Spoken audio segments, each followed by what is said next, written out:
Hey everyone, Anthony Fantano here, Internet's busiest music nerd. I hope you are doing well. Today we're going to have an exclusive conversation with the one and only songwriter, guitarist, singer, Mr. Andy Negative, who has become a little infamous, especially in the punk scene on the TikTok app, the Clock app. And he's been getting a fair amount of mixed reactions to some of the music he's been posting, some of which I have enjoyed a little bit myself, even done a funny little acoustic cover of on the app if you guys want to check it out at some point.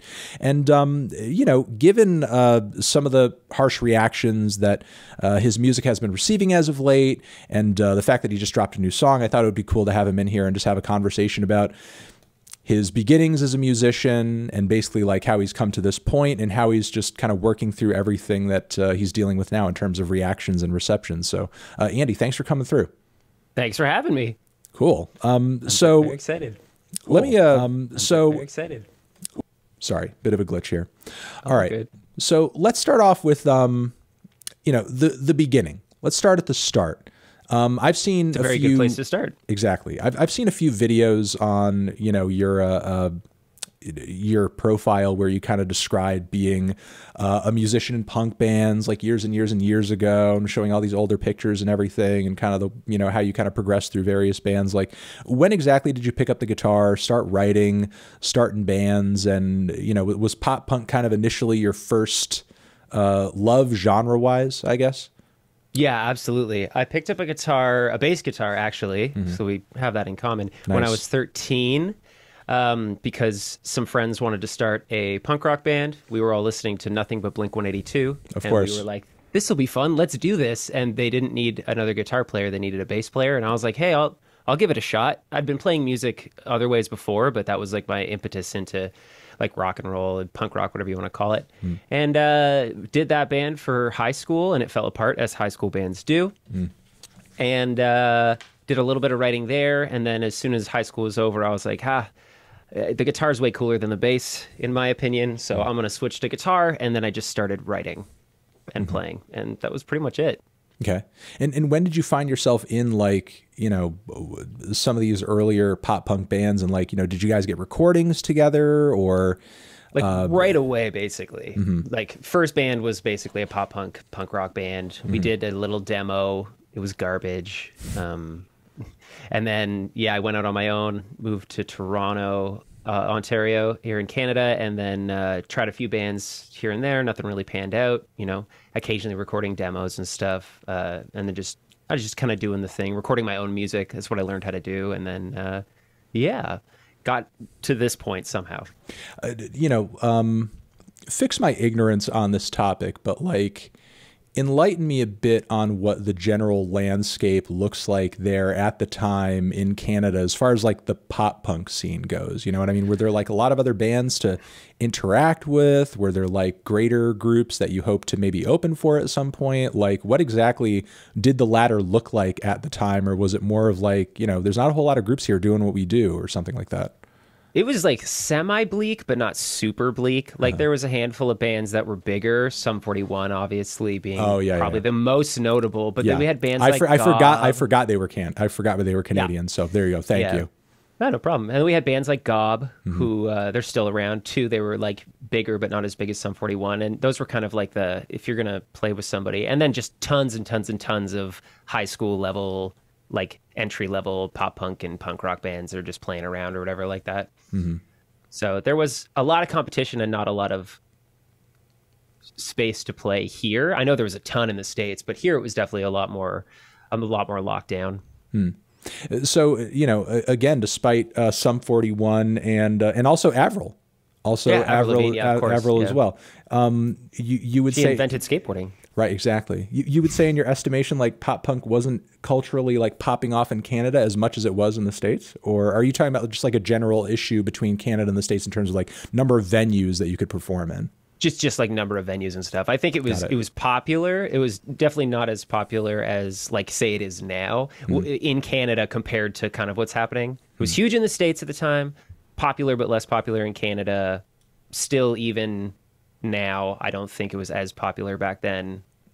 Anyway, there was just less shows to play, less demand for, like, local pop punk Canadian bands, basically. Got it. And when you say about like, you know, in terms of like the demand or popularity now, you're referring to almost this current pop punk renaissance happening at the moment, right? Yeah, the resurgence that's happening. Yeah, I mean, in terms of being someone who obviously was active back then musically and also a fan of the genre yourself, and, you know, also trying to get back into it and observing what's going on now, like, you know, what do you feel like about this current resurgence? Do you feel like it's kind of just paling in comparison to what it used to be in terms of the artistry of the music and the size of it and the reception of it, or is it bigger? It seems like you imply almost that it's bigger than it used to be.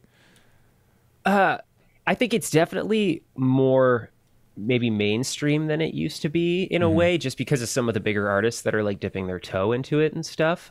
I see it as like a pretty awesome thing. It's cool that you've got all these people that when we were teenagers, now it's 15 years later, 20 years later. And because of that, there's like the younger audience getting introduced to it through some of us and through some of those bands. And I don't know, I like it because I'm a fan of like, if a genre is going to survive in any way, you need to bring in a younger audience as the generations change. So the fact that even if you've got like the big acts, like whatever anybody's going to say about MGK or Mod Sun or any of those guys, like they're bringing in new people, and hopefully those people will do their research once they get in the door. Like I did when I was a teenager. I was listening to Blink-182 and everyone was like, oh, they're posers, they're not real punk, it's all bullshit. But it got me in the door and I started learning about other bands through them. So without those big bands that are not punk or whatever, people get in and they start learning about it and hopefully develop like a lifelong love for it like I did.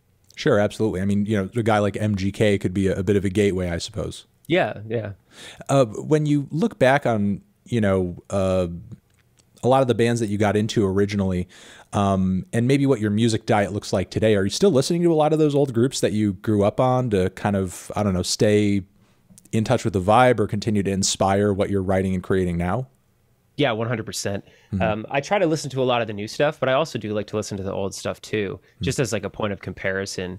It's different now, especially with recording technology changing. A lot of that stuff was recorded in studios and stuff with live instruments. There's definitely there's a difference. And I don't think it's like one is better than the other. I think it's just always good to, in my mind, have like a foot back and a foot forward if you want to create this kind of music. And, you know, in terms of, I don't know, maybe you keep in touch with some of the people who used to be in that scene, or maybe you made music with, or maybe were semi-aware of also being fans of that music. Like, have they, at least in their own way, or in maybe like, you know, just for a nostalgia factor, have they kind of just stayed a fan of some of those groups that, you know, you guys might have grown up on at the time, or is it sort of a sound or a genre that they may have kind of grown out of over the years? I know a fair number of people here kind of in Ottawa, Toronto area that still play in pop punk bands, punk rock bands that are, you know, my age, like in their early mid 30s and stuff. They, you know, they still go out to the shows when bands come through town, newer bands, older bands, whatever. Like, if, to me, from my point of view, everybody that was kind of into it before still very much is into it now. Maybe not as much the new stuff, some of them. There's a lot of puritanism, I guess. I don't know if that's the right way to say that. But people are still, my age, still seem to enjoy it as much as they did before. Yeah, because, you know, looking at some of the videos that you've made, responding to certain comments, and looking at the comments themselves, there seems to be like this consistent commentary of like, why are you doing pop punk? You're in your 30s, da-da-da-da-da. And I was just kind of thinking like, a couple of things. Like, number one, not only is this genre decades old at this point, but number two, like, people wouldn't really be, you know, obviously there's like commentary on your hair and the way that you're dressing and so on and so forth. But like, you know, let's like leave it to the genre. But, you know, I have a feeling like people wouldn't be making the same comments if you had gotten on TikTok and be like, all right, I know I'm 30, over the hill, this, that, but I'm starting my dream of forming a blues rock band. And then, you know, it's like, like nobody would be like, oh, but bro, you're too old. Stop playing that blues rock, you know? So like, what is it about pop punk where that kind of ageism stigma comes in instantly as opposed to if you decided to start a doom metal band, you know? It's like some 30-year-old guy starts a doom metal band. Nobody bats a fucking eye. Nobody's like, I was just thinking that, yeah. Yeah, like, stop, give up on your dreams, buddy. Nobody wants to hear that doom metal shit. You're too old for that. But if you start a pop punk band, it's like, oh, all of a sudden it's like, you're too old to do that. That's it. I have one of my friends. He started like a grindcore band when he was 28 or something, and they ended up getting like relatively popular after the like as popular as you can get as a grindcore band. Yeah, there's a ceiling there. Yeah, there's the ceiling, but he's like yeah, whatever. But no one complained when that happened. But people give me shit all the time. I think it's like it's definitely and to its favor is kind of juvenile. Like it's playful, it's silly, it's dumb, making dick jokes and jumping around like an idiot, whatever whatever it is. Like it's definitely not a super maybe highbrow music. Yeah, it's not the most mature genre, I guess. Yeah, but I feel like for me personally, at least, I just hit a point where I'm like, okay, cool. And I have no problem saying like I spent my 20s trying to be like a tortured artist. And I just like it didn't do much of anything for me. And then I was like, okay, well, I'm tired of being sad all the time. So I'm going to just like be happy and do fun stuff with bright colors and see how that goes. And like as soon as I started having fun, people were like, hey, you stop that. You stop that right now. Oh, okay. People, Cool. you know, in my experience as well, I will say there are some people that seem to hate seeing certain individuals above a certain age have fun. And it's just a little weird to me. You know, it's like the same juicy ass memes that I would post 5 years ago are suddenly not cool. You know, suddenly it's like they're instantly met with like my Wikipedia page with my age on it. It's like, guys, I haven't changed. I'm literally posting about how I think fat asses are cool, and that has not shifted over the past 5 years. That is still my opinion. If anything, you guys should commend me and applaud me for sticking to my guns. Yeah, you believe in something and you stick to it. I appreciate. I genuinely appreciate that. Thank you. But yeah, you know, it does seem like after a certain age there is kind of a stigma of fun, and I don't know if it's like mostly coming from older people or younger people, but like if it is coming from younger people, I will say this: like guys, it's only going to be a matter of 10 years before you're here, and like, what are you going to do when you're at this point? Like, are you just going to just roll the fuck over when some 16-year-old is like, hey, stop having fun? Yeah. Like, you know, do you think like once you hit the age of 25, you're just supposed to be depressed and just like fucking hate yourself? Like, come on. When I was 25, I thought so, but well, 5 years later, I'm like, no, that's not the case. Exactly. You know, again, you spent your 20s, as you say, as trying to what, be the next Elliott Smith or something? Something like that. I was really obsessed with Trent Reznor and stuff, and all that was super depressing. Yeah, being dark. Yeah, and industrial metal and stuff, and that stuff's all like pretty edgy and yeah, so it was a time, you know. Okay, so how recently from that point would you say you saw the pop punk light again? What was the switch that flicked in your head and made you kind of want to pursue back in that direction? I've been playing in punk rock bands the whole time, and they kind of like punk rock. The term I use like pretty liberally for a lot of different things. So I was in kind of some darker punk rock bands and stuff that was like, quote, like I said, a little more serious or whatever. And then a band I was playing with split. I took some time off to myself, and then hadn't played with a band for quite a while. I was just doing my own thing, and the drummer and I hooked up again to just play some music. And someone asked us if we wanted to do a punk rock cover night, basically, where you take over as one band and three bands will play. Like local bands just become a more popular band for the night. And we just like someone asked us to do Blink 182, so we got another buddy to come in, and the three of us did a Blink 182 cover set, and it was nuts.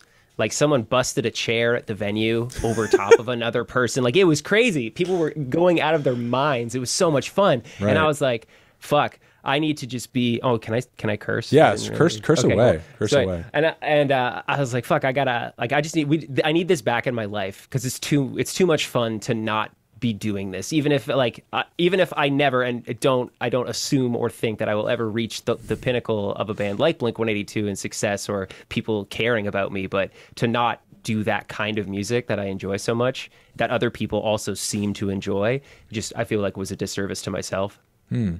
Yeah. So through that process, you learned about what you really wanted. Yeah, basically. So at what point, you know, okay, so you had that experience, like, and from there, what you're like, I need to start writing some solo stuff. I need to just start recording in this style again on my own. I had been writing and recording solo stuff for a long time. I was trying out like all sorts of different stuff, like acoustic-y punk stuff, like more rock stuff, some stuff with like maybe some like EDM and industrial kind of influence to it. Just trying stuff out to see what I wanted to do as like a solo artist. This was about 7 years ago I started. And I started a band, with that Blink-182 cover band. We played for a little bit. We wrote a bunch of songs. It was super, super fun, a lot of just really upbeat, fun stuff. But then COVID happened, and that locked everything down. The bass player had like a pre-existing health condition, so we couldn't do anything for 2 years. And I was like, I can't go 2 years not writing pop punk music. Right. So then I was just like, yeah, I'm just gonna. It took over. I was like, it was all I was writing. Every time I sat down with the guitar, like that's what was coming out. And I was like, oh, well, I should follow that because that's what's coming out right now. And, you know, so you're constantly writing and writing and writing this stuff, as you were saying, like, what is your process currently in terms of like releasing, you know, because like we've only heard so many Andy negative songs so far, you know? Yeah. So like, what is that process in terms of like picking and choosing what you actually record and refine and put out? Well, I have a ton of material, and I've been writing for a lot of years. Like my backlog is already like pretty decent. Like it's not insane, but there's enough stuff for people to dig into if they want to get to know me better. Got it. But because I write so many ideas, and I constantly just like I have notes. I just sit down in this chair with a guitar and a pen and paper, and I just kind of record out ideas. I write them the old school way and just like jot them down and then work on them from there. But it's just kind of whichever ones I feel the best about. Whichever one is speaking to me the most. You know, if this song I think has the like a super catchy bit that I really like, I'll try to get it as good as possible and then either produce it myself or I'm trying to start working with other songwriters and producers just to work with people that are more talented than I am so that I can just learn from them and try to get better. And so you're kind of getting back into this pop punk flow. And have been, you know, obviously working on solo stuff for a while, and you had this 2-year period. At what point are you also like, I need to be the part. I need to bring the visual, bring the look, because I know that you know, were you dressing exactly like this for the past 7 years, or? I would say like in a lot of ways, yes. Oh, okay. I wasn't wearing the pink bandana. Yeah. Pink bandana. The pink bandana seals the deal. Yeah, that's the thing that people seem to. That's where I lose people. I think they either love it or hate it. Is the pink bandana? The pink bandana is a step too far. Which of care? Yeah, I feel like if it was a black bandana, no one would care. But just because it's a pink bandana, people lose their minds over it. Because I've been releasing solo music for so long, the benefit I found of being a solo musician and releasing music kind of every 2 months, give or take, which is what I've been doing for a while, is that you can really focus hard on one song and like the story behind the song, around the song, everything about the song. You get to like really hone in on the song. And so frequently I'll have like a vibe for that song, and sometimes it's just like what clothes I'm wearing while I'm promoting the song.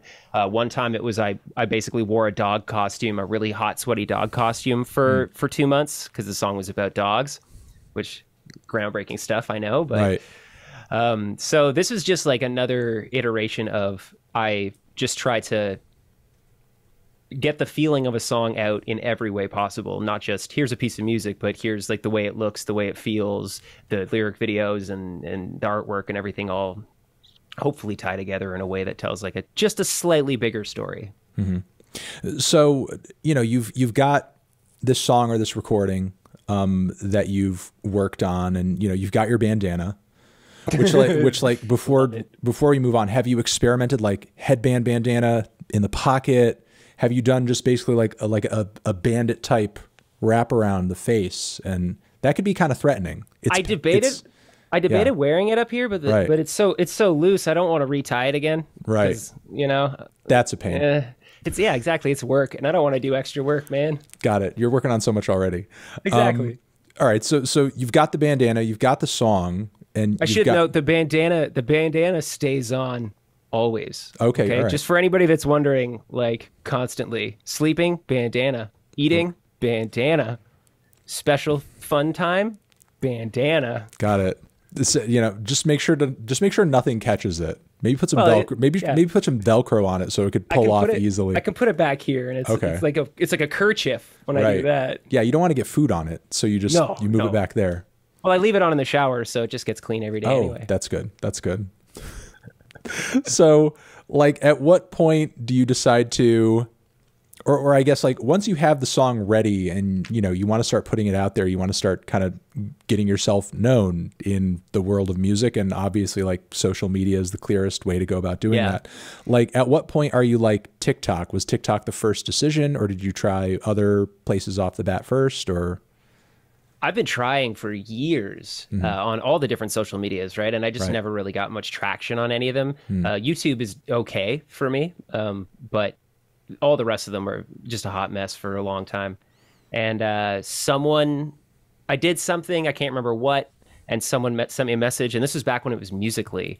Someone was like, hey, you need to get on this app. It's like pretty wild and fun. And I logged on. It was mostly just people lip syncing to clips from movies or dancing. And I was like, okay, that's cool, but I don't know if it's really for me.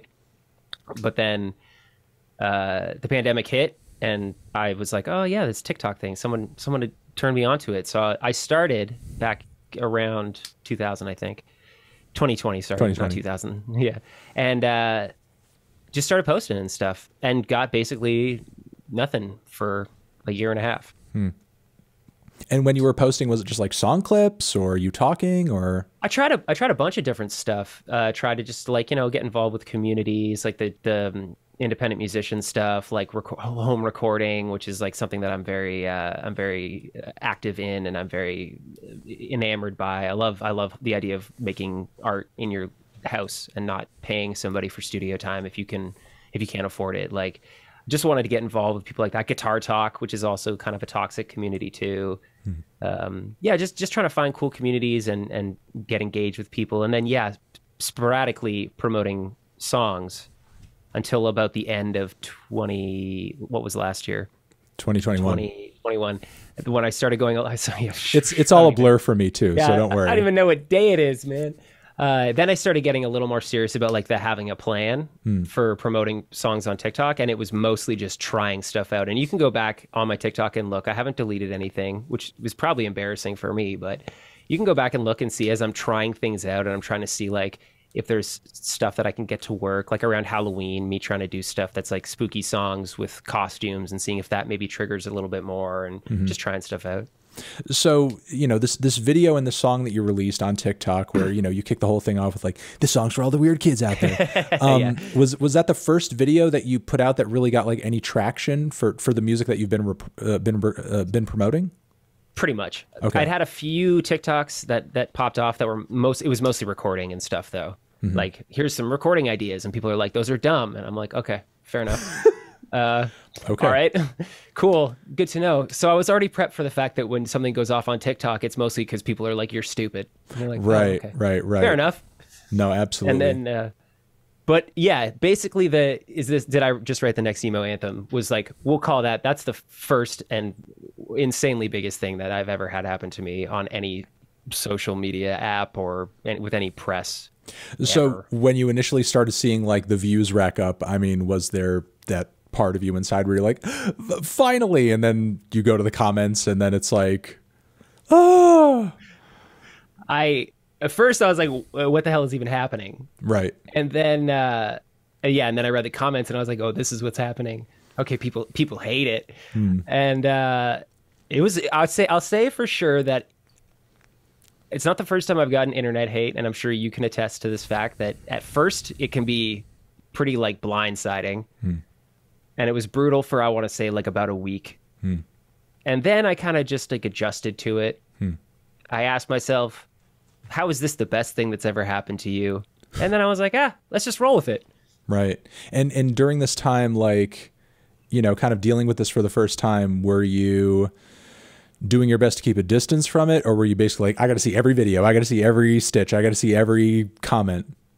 I wasn't watching a lot of the duets and stitches just because I knew that they were just people just being like unnecessarily rude. Right. So I didn't do that, but I would look through the comments because there were people leaving nice comments, and I wanted to pay those people back some kindness for taking the time to say something nice when everyone else is being mean, or if someone gave like thoughtful feedback like on the why they did or didn't like parts of the song, I'd always try to respond to those people. So I was watching and I was seeing stuff go by, but I just tried to let the mean stuff.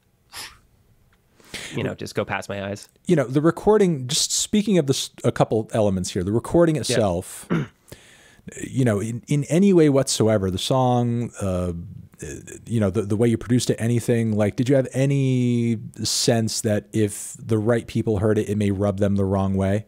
Given what it sounds like or what it is. And then on top of it, like when you kick off that video, say, this is the next emo anthem. Were you being a little cheeky there, maybe, like intentionally, or?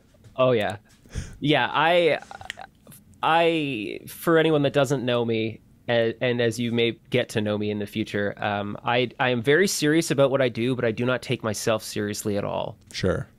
So what I did was I did something that I thought was funny and kind of dumb, and it just totally went off in a different direction than I had expected it to go. I thought maybe some people would laugh at it and go like, nah, but no, people just like totally lost their minds over it. Of the feedback or the comments that you were getting that were good, that maybe gave you some pause or like a reflection on the track, which I know you were responding to some of these things or sort of taking them to heart, because you did like put out an acoustic version. Yep. Which there were tons of people responding quite well to. Of those comments that were constructive in a sense, like what were some of the best ideas or most, or the ones that kind of resonated with you the most? I think a lot of it was just about, it was about like being genuine. Mostly that was just the takeaway. People were like, oh, it just doesn't feel very genuine, which... And to speak to the song, it was intentionally juvenile. It was intentionally designed to be very much like everyone in my age bracket anyway is super nostalgic for kind of how things were back in their like 10s and teens right now. So let's write a song that's kind of like that, that's just like really childish, the way it kind of was back when we were all getting into music. And it didn't hit that audience on TikTok. It hit a lot younger audience. And so they all took it totally a different way. So it was a lot of this just about being genuine, where I was being genuine in the fact that it was silly. But that, and maybe changing the way that I was enunciating, that was a big thing. I don't know why a lot of people got really agitated about the way that I enunciate certain words. And I don't know if that's just because I'm Canadian or just the way that my voice works. But when I did the acoustic song, I tried to be more aware of people's desire for a little more like human personality in what was very much a cartoon song. Yeah. I mean, some of the enunciation did seem very, it did seem like exaggerated a little bit, but the thing is, like, that usually is kind of par of the course in one way or another for pop punk music. Absolutely. Yeah. Like, nobody, like, your favorite pop punk artist, when they're not performing, they don't sound like this. Like, no. That's not how they sound. It's not how they talk. Tom DeLonge I gotta talk. He doesn't talk like that. That's not how Tom talks at all. So it just kind of seems like it's just sort of, a part of the recipe if you're kind of sticking to the style generally. You do bring up a good point, though, that I do want to kind of dive into a little bit, because there has been sort of repeatedly, I guess this is a resounding criticism in a way, and there was even somebody off the bat in the chat earlier that said, Anthony, can you ask Andy if he is a troll? There seems to be this constant sort of, just lobbing of this feeling that you're not being real, that you're just not being yourself, I guess. And I guess, like, where do you think that comes from? It's like, what is it about what you do that is making people feel this way? And then maybe go on to explain, I don't know, that you are being real.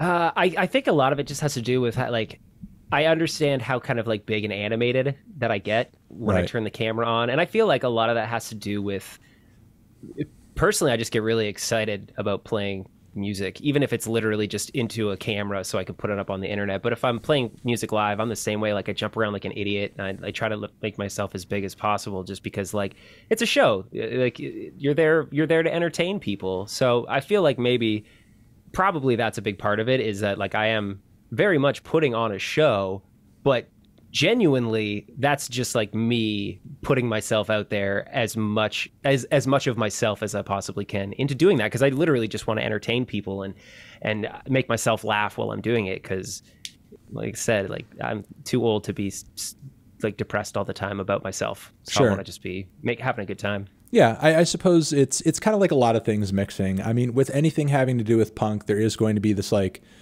demand, sometimes unreasonable demand for like authenticity right out of the gate. Yeah. But the thing is, like, you know, it's still a form of entertainment, and there is an element of performance going on. You know what I mean? Of course. And in performance, you're not going to be the same way that you would be if you were just like, you know, eating breakfast and sitting down and doing nothing in your underwear in your kitchen. You know, it's like no, I do that. Like when I'm eating breakfast, I'm like, you're, like full you're tilt. doing windmills off the waffles and so on and so forth. Do pogo jumping and stuff while I eat breakfast. It makes it really hard. I make a lot of a mess, but got it. But you know, again, nobody would say to like, you know, MF Doom wearing the mask, you're not being yourself, buddy. Exactly. You're not. What's the problem here? You're not being authentic.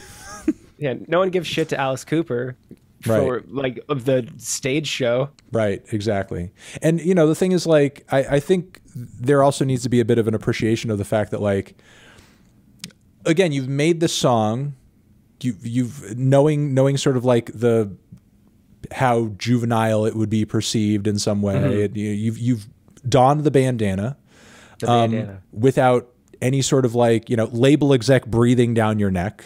No, you know, you decided to do this on your own without anyone. As an adult, I decided to do this. Yeah. As an adult, nobody forced you. Nope. And you decided this is what I want to do. And I don't know, what purer of a choice can you make than that? That's what I was going for. I was like, I'm just going to do this because I think it's fun. I think it's funny. We'll see what happens. And as soon as I did something that I was genuinely like, I don't give a shit, I'm just going to do it because it's fun, people were like, no, not fun. Stop you. You stop that. Right. Enough. Stop. So you got this original wave of hate, and you know, you sat with that and you processed that. You know, at what point do you know, start like picking up the pieces a little bit and you're like, you know what, I'm going to dive back into this. I'm going to make content acknowledging the hate. I'm not going to be pushed off the internet through this. I'm going to make content acknowledging the hate. I'm going to have fun with it. I'm going to, you know, engage, and I'm going to let it be known that it's not phasing me, and I'm going to keep doing it. You know, was kind of getting to that point difficult, or did it kind of come just instinctual to just sort of keep pushing? I just kept going. I refused to let it get me down. And I, like you said, just like made a few TikToks poking fun at it. I don't think I'll do that anymore because I just didn't really get what I hoped out of it personally, and I just don't see the point of it. But I'm gonna keep making fun of myself. That's my plan. I have no problem making fun of myself. But yeah, I didn't like. It was a bit of a bummer. It took a couple days, maybe a week, to kind of like get over it mentally, but I didn't stop at any point. I was like, I'm just gonna keep going, and we're just gonna turn this into whatever it is, because there's momentum here, and to stop would be to lose that momentum. And I don't want to do that. At that point, resonating in your head, was there at all like what had recently gone down with like Tramp Stamps and Marissa Mano, which is also, you know, a pop punk band, sort of, you know, getting slagged on the app just all of a sudden? Of course. And like, I remember when that all was going down, and I never really understood it. I was like, oh, they're just doing their thing. Why is everyone so upset that these people are just doing their thing? I just didn't get it. But so I actually quite enjoy, and people might come after me for this, but I actually quite enjoy the Tramp Stamps, and all their solo stuff is really cool. Like I think it's fun. I watched the interview that you did with her. Like, I don't know, it just I knew it was a thing, but I wasn't just gonna not gonna let it bug me, right? Because worst case Ontario, as we like to say here, people get over it in a couple weeks, and I go back to where I was before, nobody knowing or caring about me. That isn't what has happened so far, which is kind of cool, but that was kind of my worst case situation. Is people get over stuff pretty quickly in this day and age. So no, they do. And, you know, especially if you let people know that whatever they're pushing, their negativity, their bullying isn't really phasing you. Yeah. You know, the more I sort of personally would allow sort of people hating me for certain opinions to bother me, and you know, at least if I let that show, like, of course it's blood in the water, and people just like kind of will swim in, not because maybe they hate you, but because, you know, they're bored and looking to get a reaction out of anybody, you know? Yeah. But I yeah, feel like you deal with a lot of that stuff, right? Like, yeah, yeah. no, for sure. But That's yeah, like, I mean, like, you know, if you're digging on tramp stamps, I invite you to, you know, voice your opinion there, because if you do, maybe you guys will collab, and that'll like, I would love that. that'll just make the whole app just cave in. Yeah. Like it'll I think melt I think down. it'd be great. I'm gonna send them a message, be like, hey, should we like break, like actually like make them take TikTok down, like delete it from the internet? If you guys collabed and you just did like a bunch of acoustic covers in the bathroom, did a couple of like, you know, professionally recorded songs, and just That'd had be so good. all of you guys like throwing kicks in the air and everything, like everybody would go fucking insane. I think it would honestly be so much fun. No, it would. I encourage it. And if it happens, you guys have to credit me in the liner. Yeah, liner you get notes. full Okay. you get full credit. You get a producer credit. Thank if I you. have my say, Thank you get you. a full producer credit. I don't care what the percentage is. Just a producer credit, just like in you know, Done. in memory would be great. So, you know, tell me about this new track that you've just dropped, you know, this past week. How has that been going so far? And has this experience kind of like, you know, with your writing process on this song made you alter or kind of refine anything in any way? Not in a big way. I mean, little bits here and there. I'm always trying to learn and take stuff away whenever I have any experience, literally. And I know that there's always space to grow as a creator and a musician. The one main takeaway I have gotten from all this is that it's okay to hire people to mix your music for you, because it just takes so much damn time to do it on your own. And when you're making all the content for TikTok too, it eats up. If the time just disappears. But the new song, so it's called "I Won't Give Up." I wrote it basically about the TikTok hate and how, like, yeah, I get it, you don't like me, but I'm not going to stop. So either catch up or get out of the way.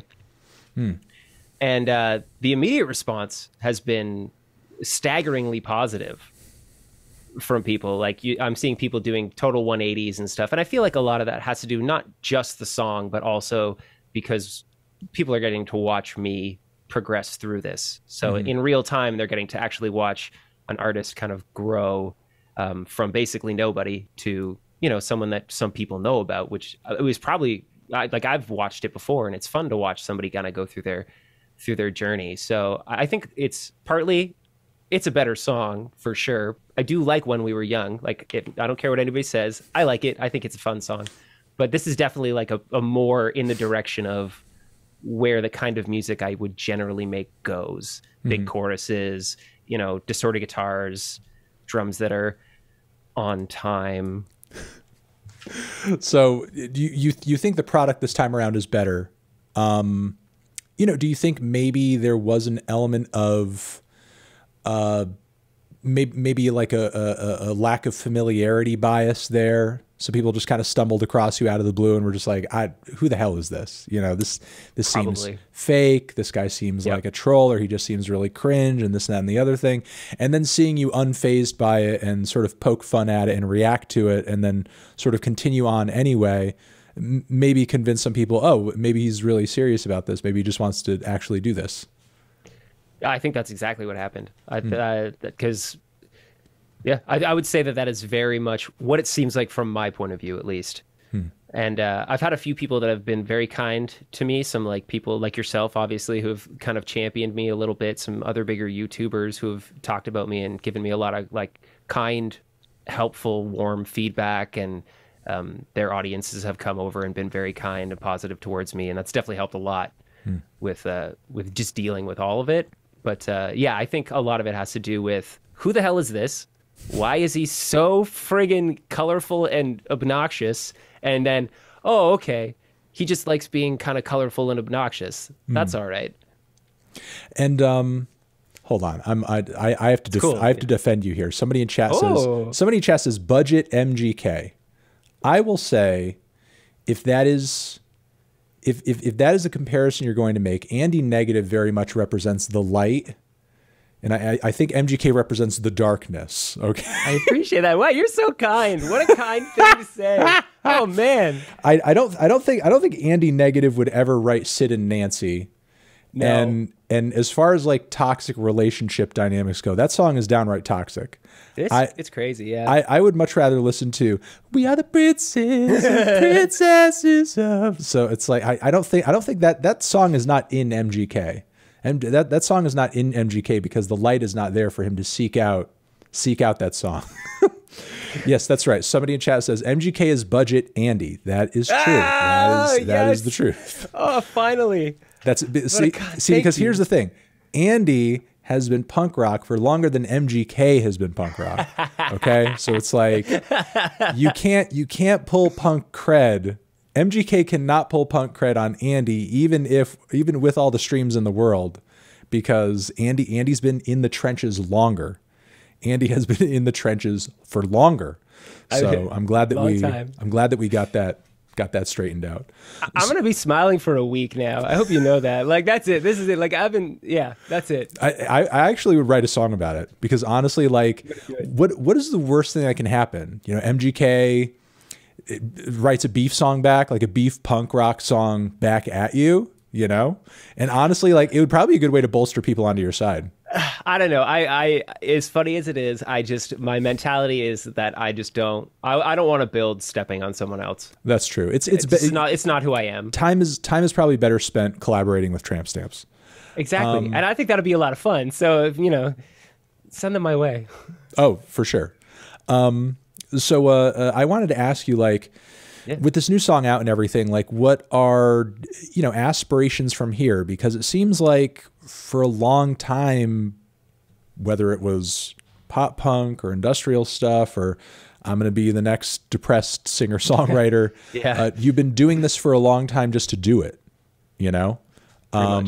like with this first kind of lick of at least like somewhat major attention on this one app, like, is the hope from here to find yourself in a place where you're going professional or semi-professional, or, are you mostly just fueled by the fact that it's, what you've been passionate about all along? Like, which is it? I'm fueled by the fact that this is the only thing I care about doing. This is what gets me up in the morning. This is what I love spending my time all day, whether it's like making the TikToks, editing YouTube videos, working on songs, writing, connecting with people, reaching out, responding to messages, like all that stuff.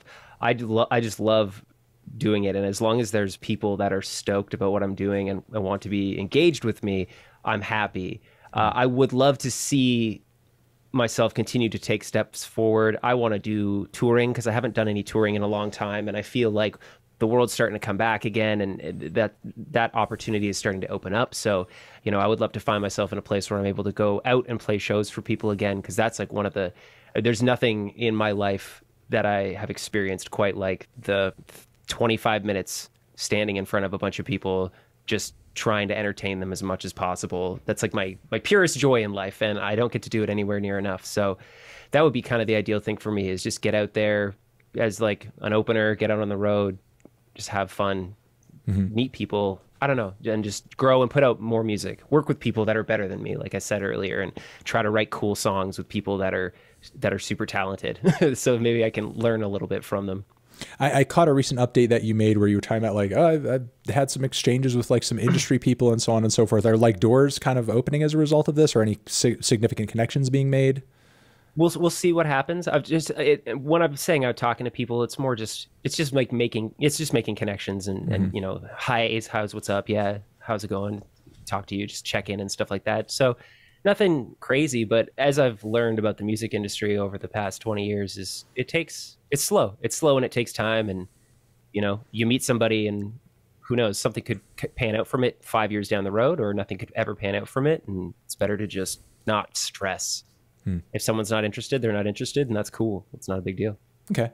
I think either before we got on air or just as we got on air, you were making mention of like having this cycle where you're going to put out a new song like every few months. Like, is that kind of what you're focused on right now? Just kind of staying on that grind and maybe hoping things grow as a result of that?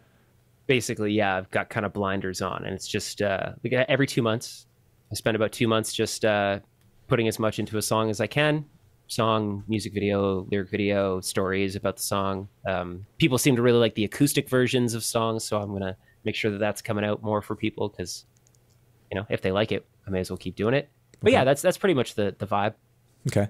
And as far as like stuff that's coming, around the corner, I think earlier before we got on, you said that you have like a video coming out soon on YouTube explaining. Oh yeah, tomorrow I've got a video coming out where it's just me talking about the experience of going through all the TikTok hate and then refining it into writing a song about it, and not allowing people to tell you how you're allowed to express yourself artistically. Okay. So if I can get off just like a very small tangent here. Oh, go on. My major thing that I want to do with my platform, whatever size it gets to, I don't really care, is to make sure that young artists are inspired to just follow whatever it is that they want to do with their art. Because it's really easy for people to tell you that you're not good, especially when you're starting out, and to let that get you down, and then you just give up on it. And I've been through it. I've had lots of friends that have been through it. I've seen tons of people just get totally derailed in what they're doing because like some people said they weren't good. And I don't like that. I want to see people follow it, even if people tell you suck. Everyone sucks. You keep doing it. Even if I say it sucks. Even if you say it sucks, I'm going to keep going. Like it'll hurt, but I'll keep going. Like go into maybe a little bit sort of another obstacle that, your average person, your average musician, producer, someone who's passionate about this thing may be going through in terms of like, your work life, hobby, passion balance, because, you're not at the point yet where you're doing this like full-time professionally. Like, what do you, if you're willing to go into detail, like what do you typically do for work, and how are you finding, again, sort of the space and also like the bandwidth mentally to be able to dedicate yourself to this after you may have other obligations in your life? I've been working in the music industry for a long time. A lot of the I've worked in live music venues for basically 10 years, right? Maybe more, working as a sound tech, a bartender, a loading person, a door person, like literally every job you can have in a music venue I've done. And then other odd jobs. I've done like some work in the film industry, and I've done, work as just like a regular bartender and just kind of random stuff. And I saved a lot of money because I knew at some point I wasn't going to want to do that stuff. And I'm at a point right now where basically one of the reasons I think it took so long is because I had to save up a lot of money so that I could fully invest myself into doing it full time. So I do video work for people if they ask. I'm selling music and merch and stuff, and I'm doing all right, but I'm throwing myself full tilt at it right now because this is the only thing I care about doing. And I figure I can always go back to working in a venue or getting a job at like a Starbucks or something, in 10 years if this doesn't pan out or whatever. Like there's always time to go, like there's always a chance to go back and find something to just pay the bills. But if I don't do this now, I'm never going to do it. So I may as well just throw myself at it 100%. In that explanation there, I'm not calling you out or anything, but, I sensed a bit of maybe reservation in kind of going through that a little bit. But the thing is, I don't know. I mean, that's grinding, man. Like that's fucking punk. Like you literally, thank you. you worked every odd job that you could. Yeah. You saved up the money to focus on this one thing that you want to do. I mean, it's more of a breath of fresh air to. It's a bigger breath of fresh air than going on your Wikipedia page and seeing that your mom and dad are famous actors. Yeah. And you basically had the means and the economic advantages and the time to sort of invest yourself in this in a way that just because you were in a privileged position, but you sort of like worked for your free time and space and ability to be able to pursue this, and that's more admirable than anything. Thank you. Yeah, for sure. So look, this has been a good conversation. Are there any other parting words that you want to leave for everyone as I kick you the fuck out of here? Really just that I'm so humbled and honored that people give a crap about what I'm doing. I'm going to keep doing it whether you give a crap or not, but it's cool that there's people that are hanging out and doing it. I am so appreciative of the fact that you would give me your time because, I don't think you get much out of bringing me on the show, but I'll probably get a lot out of it. So, Anthony, thank you so much. No, this has been a fun conversation for me, and I think people have been engaged the whole time. Chat's been going and going and going. We have a fair amount of people in here, considering the fact that I did not pre-announce this conversation. And, I think it's going to do fine. Don't worry about me. I think the content will do fine on YouTube. It'll be all right. It'll be okay. It'll be all right. But just thank you is the big thing for me. And I do have one question for you, though. Go for it. So I want to know what your desert island albums are. Oh my God. Max three. Max three? One to three albums. I feel like I got to pick like long ones. You pick whatever you want. You don't got to justify it to me. I'm just curious what they are.